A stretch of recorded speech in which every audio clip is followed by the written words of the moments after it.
వీటిలో మనం rubies and emeralds రెండిట్లోనూ కస్టమైజ్ చేసామండి. ఎమరాల్డ్ అంటే మనం స్ట్రాబెర్రీ కర్బూజాస్ యూస్ చేసాం మేడం.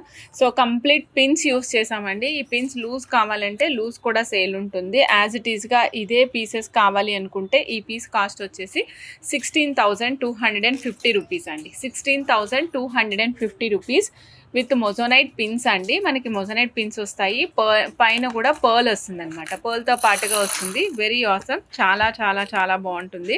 సో నచ్చిన వాళ్ళు చెక్ చేసుకొని ఆర్డర్ ప్లేస్ చేసుకోండి. Total set is 92.5 silver one madam. Back side pins మాత్రం నార్మల్ పిన్స్ యూజ్ చేస్తాము. రిమైనింగ్ అంతా మనకి real beads 92.5 silver pins use చేసాము. ఇదిగోండి మేడం, ఈ పిన్ ఈ విధంగా ఉంటుందన్నమాట. ఈ పిన్కి పైన మేము పర్ల్ ఇచ్చి పర్ల్తో పాటు ఫినిషింగ్ చేస్తామన్నమాట మేడం. సో ఇదే సేమ్ పిన్, ఇక్కడ ఏదైతే పిన్ ఉందో ఈ పిన్నే సేమ్ ఇక్కడ ఉంది మేడం. చూడండి, ఈ పిన్ ఇక్కడ ఉంది. మీకు ఇలా లూజ్ పిన్ కావాలి అంటే, లూజ్ పీసెస్ కావాలంటే లూజ్ పీసెస్ కూడా ఇస్తాము. 975 రూపీస్ ఒక పీస్ అండి.